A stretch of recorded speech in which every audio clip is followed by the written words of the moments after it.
And we're here live at Brown Body Stadium for more Webster Major League Wiffleball coverage. We're here with Hector Vargas and John Stokeham, myself, Ryan Carragher. Hector, take us away. Well, today we had some quite the games, 9 games today. Lot going on here. What do you think's going on with the Wildflower Big Dippers? 0-4 of the season, 2-12 in the franchise history. What do you think's going on? I think the biggest thing for them is honestly offensive production. You know, they're not getting production throughout the lineup. Their pitching's okay, defense fine, but I think the hitters just got to pick it up. You know, start seeing the ball better, start hitting the ball where it's pitched. I can't help but agree with you there, but the addition of Tim Gridley, first overall pick to this Big Dippers team, also with the signing of Alec Vent, a hype prospect that made his debut last week. We saw what he can do with the bat. They hope that those two guys, along with the pitching of Joe Paul, can help the Big Dippers with the rest of the season.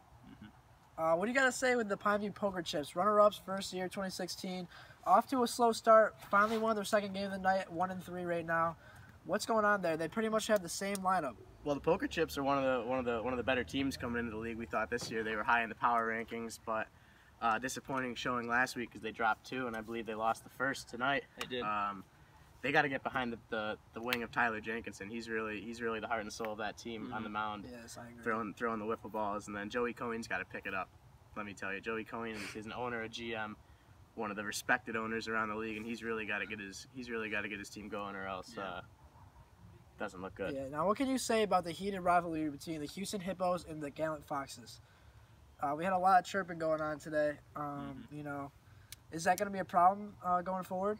I don't think it'll be a problem. I just think, you know, it's a bunch of friendly competition, but come postseason play, you know, you could start to see some chippy play, some guys throwing at people intentionally, bats may be thrown, you know, so that's something that the commissioners really got to keep an eye on. Hey man, that's wiffle ball. That's what our fans like to see. That's what we're here to do as far as people I'm bring concerned. fire to the game. This is a show we're putting on, and that Hippos team has a lot of fire. That's why I like them. They're an up-and-coming young bunch headed by Will Johnson, Antonio Vargas on the hill usually.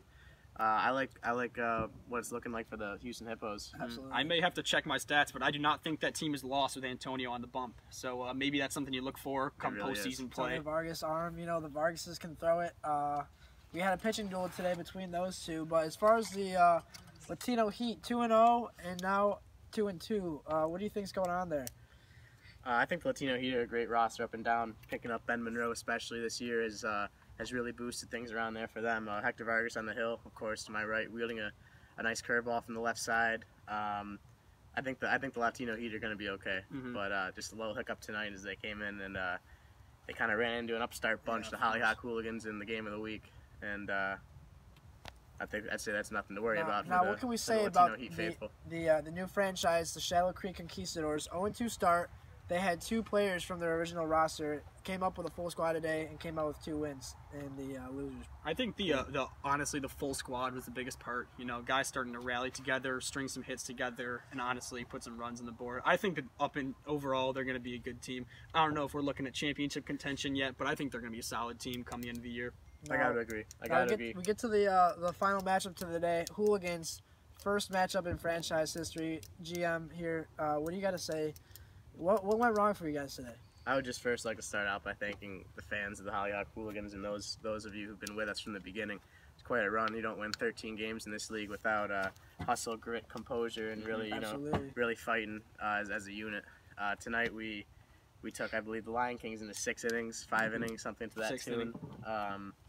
It was dark. I won't blame it on the conditions, but I will say we gotta put the bat to the ball a little better and maybe start taking the extra bags when we can.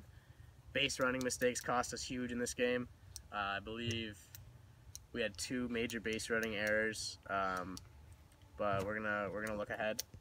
We're gonna come back from this. From the Lion King standpoint, you know, first shout out Ethan Maltman, clutch home run at the end, bring it home. But you know, it's tough when you got somebody like Rag on the bump. Rag's wielding some great pitches. Tough to see, tough to hit those balls that are coming inside and darting outside. You know, the Hippos, they play with some great enthusiasm, you know.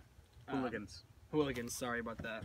I'll check my notes back. But Hooligans, I like, you know, they don't take walks. They like to reset the count, swing the bats. You don't win 13 games in this league by walking to first base, let me tell you that. We're here to swing wiffle ball bats, and that's what we'll do. I think this is a matchup you could see postseason, you know, and when Rag's on the bump, they always got a chance, and we just came out on top tonight.